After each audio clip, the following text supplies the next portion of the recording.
नमस्कार, city post live के इस चुनावी पेशकश में आपका स्वागत है। मैं हूं श्रीकांत प्रत्युष। अब तक जो एनडीए में सीटों के बंटवारे को लेकर अटकलें लगाई जा रही थी, तमाम अटकलों को खारिज करते हुए आज एनडीए के अंदर सीटों का बंटवारा हो गया। और सीटों का बंटवारा जब हुआ तो तीनों पार्टी के दल के नेता मौजूद थे। तीनों दल के नेता अमित शाह थे, बीजेपी के राष्ट्रीय अध्यक्ष रामविलास पासवान थे। उन्हीं की वजह से तो टल गया था एक दिन ऐलान, यानी कल होना था, नहीं हो पाया क्योंकि पासवान नहीं थे। आज पासवान भी मौजूद थे और नीतीश कुमार मौजूद थे। तो तीनों दलों के टॉप लीडर्स की मौजूदगी में आज एनडीए में सीटों का बंटवारा हो गया।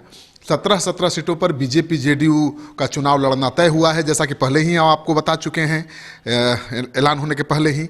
और 6 सीटें एलजेपी के खाते में गई हैं, यानी बिहार की 6 लोकसभा सीटों पर एलजेपी लड़ेगी। पिछली बार 7 सीटों पर लड़ी थी, लेकिन इस बार भी नुकसान नहीं हुआ है क्योंकि एक सीट के बदले रामविलास पासवान को एनडीए की तरफ से राज्यसभा भेजा जाएगा। यानी राज्यसभा का चुनाव देश में कहीं भी होगा तो सबसे पहले होने वाले चुनाव में रामविलास पासवान को प्रत्याशी बनाया जाएगा, उनको राज्यसभा भेजा जाएगा। तो रामविलास पासवान की यही मांग थी और वो पूरी हो गई है। रामविलास पासवान बीमारी की वजह से चुनाव नहीं लड़ना चाहते थे, उनका परिवार नहीं चाहता था कि वो चुनाव लड़ें।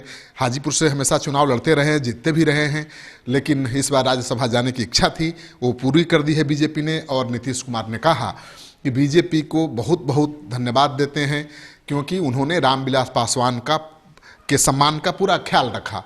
आपको पहले से भी बता चुके हैं कि रामविलास पासवान और नीतीश कुमार के बीच हमेशा रिश्ते अच्छे रहे हैं और दोनों एक दूसरे पर भरोसा भी करते हैं। और शायद यही वजह है कि ये सम्मानजनक समझौता हो पाया है, नहीं तो बीजेपी उनको और घुमाती।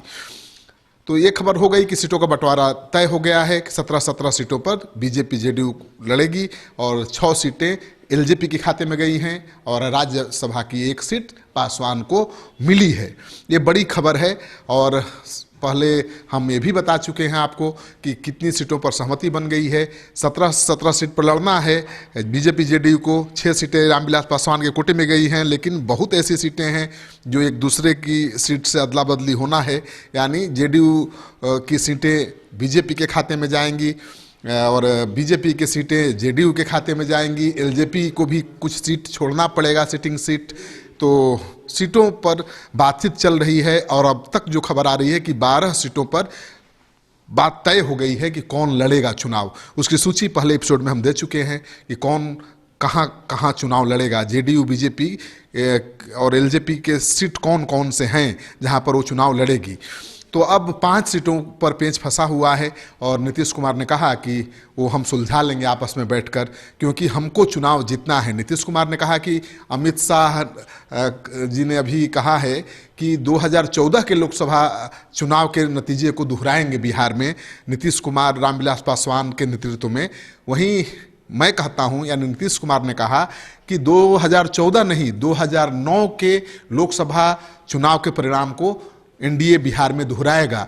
आपको पता है कि 2009 में बीजेपी को बहुत सफलता तो देश में नहीं मिली थी, लेकिन बिहार में अद्भुत सफलता मिली थी और 40 में से 32 सीटें एनडीए के खाते में गई थी। तो नीतीश कुमार ने कहा कि इस बार हम जान लगा देंगे और किसी भी कीमत पर 2009 के जो लोकसभा चुनाव के परिणाम थे उसको दोहराएंगे, उससे बेहतर प्रदर्शन करेंगे। तो जो भी संशय बना हुआ था सीटों के बंटवारे को लेकर वो खत्म हो गया है। हम आने वाले समय में 24 घंटे के अंदर आप लोगों को इसका पूरा सही से हम लोग जवाब दे देंगे। पिएगा, नाश्ता करेंगे, बढ़िया से बात करेंगे। मुकेश जी, इन लोगों को भी तो चर्चा का विषय चाहिए ना। तो एनडीए ने सीटों का बंटवारा कर लिया। जाहिर है कि अब सन ऑफ मलाह के एनडीए में जाने का स्कोप खत्म हो गया है। और जो सूत्रों के हवाले से खबर आ रही है कि सन ऑफ मलाह आज 3 बजे प्रेस कॉन्फ्रेंस करेंगे। तेजस्वी यादव के बंगले पर ही प्रेस कॉन्फ्रेंस होगा और उसमें वो महागठबंधन में शामिल होने का ऐलान कर देंगे। तो जैसा कि सिटी पोस्ट ने पहले ही आशंका जताई थी कि सन ऑफ मलाह महागठबंधन के साथ जा सकते हैं, वो सच साबित हुई है। इंतजार करिए, 3 बजे तेजस्वी यादव के 5 नंबर बंगले पर सन ऑफ मलाह के साथ तेजस्वी यादव की प्रेस वार्ता होगी और उसमें सन ऑफ मलाह ऐलान कर देंगे महागठबंधन में शामिल होने का। तो महागठबंधन मजबूत होता जा रहा है, इसमें शक की कोई गुंजाइश नहीं है, क्योंकि उपेंद्र कुशवाहा महागठबंधन में है, जीतन राम मांझी महागठबंधन में है और सन ऑफ मलाह भी महागठबंधन में है। ये तीनों नेता दमदार हैं, इनमें ताकत है, इनमें कुछ जनभावना इनके साथ भी है और उनको नज़रअंदाज नहीं किया जा सकता है। तो महागठबंधन भी मजबूत हो रहा है। एक तरफ एनडीए में सीटों के बंटवारे को लेकर चल रहा बवाल खत्म हो गया, बंटवारा हो गया, लेकिन दूसरी तरफ महागठबंधन में छोटे छोटे घटक दलों का शामिल होने का सिलसिला जारी है। अब देखना ये है कि सन ऑफ मलाह जो ज़्यादा सीटों की मांग पर अड़े थे, महागठबंधन में जाने पर उनको कितनी सीटें मिलती हैं, क्योंकि अब तो स्कोप नहीं रहा एनडीए में जाने का भी। तो महागठबंधन में जाएंगे तो कितनी सीट मिलेगी, ये आने वाला वक्त बताएगा।